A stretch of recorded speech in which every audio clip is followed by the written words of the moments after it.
As day one, session one got underway this morning. Leadership kicked off the ambitious agenda with a simple theme. This week, I urge you to get involved, share your ideas, ask the tough questions, and talk with each other in the spirit of strengthening and improving our industry. That's exactly why we're here, to meet, discuss the challenges, and let's craft new ways to turn those challenges into opportunities and leave here with more hope, more determination than ever to grow this proud industry. Use this time and this opportunity to the fullest. Also use this time to question us, challenge and inform us. Let us know what you're thinking. We have several days of opportunity before us, so let's get going. I would wish that each one of you throughout the week would reach out. If you're an iron worker, introduce yourself to a contractor or an owner. If you're a contractor or an owner, introduce yourself to an iron worker. This is the opportunity to us for really close ranks and become a family and a partnership. While putting more names and faces together and the exchanging of issues and ideas remains a focus of this conference, some introductions are of particular importance. Representatives of the auto, aerospace, steel, and energy industries are here. In fact, this year's meeting has more customers than ever before.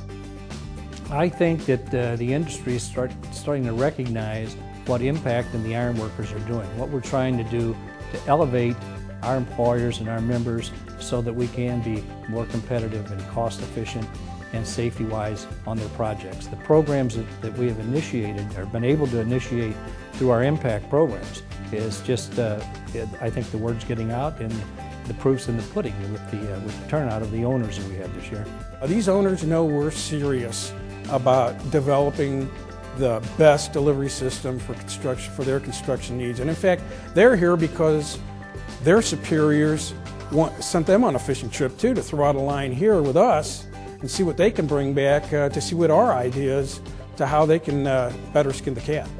Jeff Green, U.S. Navy, retired, then introduced attendees to someone you won't soon forget. Eric Greitens, who gave a speech titled Inspired Leadership in Challenging Times, delivered our keynote address. He was full of praise for union iron workers, bringing the crowd to their feet and inspiring us for the rest of the week. The union ironworking industry is like the Navy SEALs of the building trades. Greitens, a Navy SEAL and founder of the Center for Citizen Leadership, spoke on how if each person here can make a decision to change their bearing 1 or 2 degrees, they can make a positive change in the direction of their lives or businesses. In the middle of difficult environments, a lot of times we forget what we're capable of.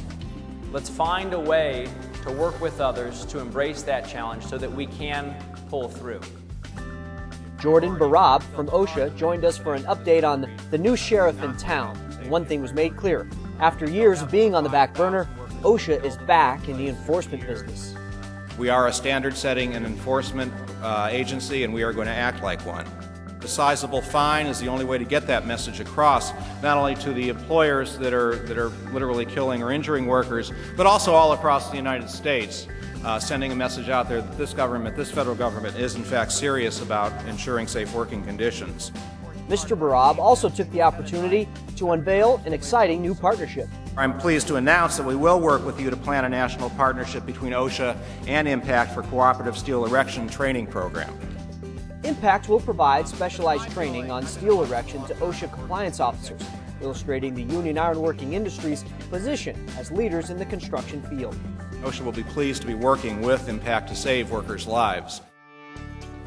It is 9:58. The first ownership panel of the week is getting started in the Great Hall. Let's check it out.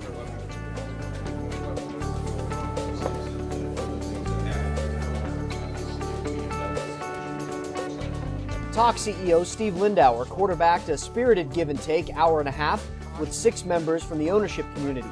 Their companies were very diverse, even though their answers were very similar.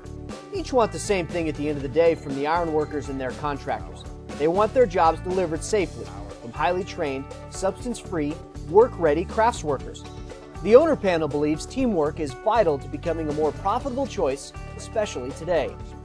Given where we are today and what's happening, at least in our industry, is what are we doing to drive down cost? I really think that the building trades in general has some work to do, being quite frank, in that area of working together but I think that's where it's going to have to be. How else do you add value and help drive down costs? Because our global competition is driving down costs. And it used to be we had a leg up on quality and some other things, but you know what? They're catching up to us, and they're going to pass us if we don't figure out how to lick this thing. We've had some disappointment with not manning our projects and people coming not fit for duty, work ready, all those specific things. And when the bottom fell out, we've seen an immediate uptick on people showing up, paying attention. Now our ability as we come out of a bad economy to sustain that is going to be the challenge. The proof's kind of in what happens at the work site. I think that the building trades bring very skilled workers to the job site, and what happens is that the culture at the job site can't neutralize those objectives. I mean, through work stoppages or jurisdictional issues or slowdowns, those things can't neutralize those objectives. On the heels of that, safety was the next topic and how the ironworkers can stand out. And all the discussion about cost cutting, safety is not one of those aspects that I would encourage to be looked at for cost-saving purposes. That's actually one of the distinguishing quality characteristics for ironworker construction, is to be able to tout a superior safety record, second to none. And that's something to be proud of and to emphasize in terms of quality. And while safety is first and foremost, there's another issue of particular concern to the owner panel. The two things that can bring your reputation down or bring a project to a screeching halt is a significant safety event or a work stoppage. Those are unacceptable. From my perspective, the kiss of death is the perception that a jurisdictional issue is going to hold up work. And it only takes one individual within your organization to make that perception reality across the board. And then it gets in the papers, it gets elsewhere, and it leaves a lasting impression that's very, very difficult to recover from. Mr. Hansen followed up his concerns on jurisdictional disputes by saying he relies on local business managers to also be on the forefront of stopping these disagreements before they bring a halt to an entire job. As is the custom at these meetings, even the lunch break had a program, this one involving key performance indicators. General Secretary Walt Wise once again hosted this year's KPI Awards. He was struck by how the business model of the industry owners he had just heard in the morning session had similarities with the goals of the key performance indicators. The panel discussion this morning heard one of the commenters made a reference to operational excellence, and that really describes what our KPIs are. They're operational excellence for our local unions. So in the spirit of honoring Ironworker Impact Operational Excellence, Secretary Wise announced this year's Eagle Award winners. 2010 KPI Eagle Award Achievement goes to Local Union Number 5, President John Rayner, Business Manager Kendall Martin.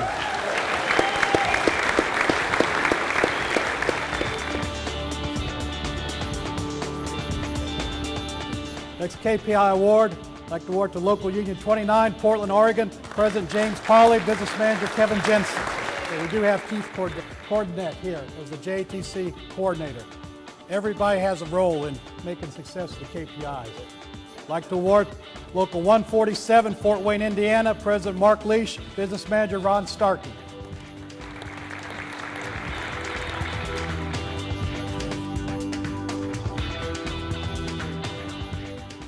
Next KPI Eagle Award of Achievement, Local Union 372, Cincinnati, Ohio, President Rick Harlow, Business Manager William Kelly, Billy Kelly.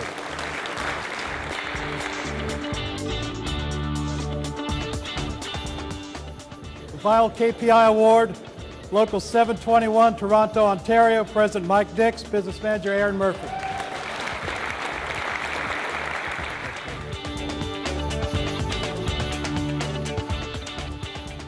Secretary Wise gave a heartfelt thank you to everyone in the industry working so hard to grow our ranks, and mentioned that the ironworkers continue to grow above other industry averages, even in this down economy.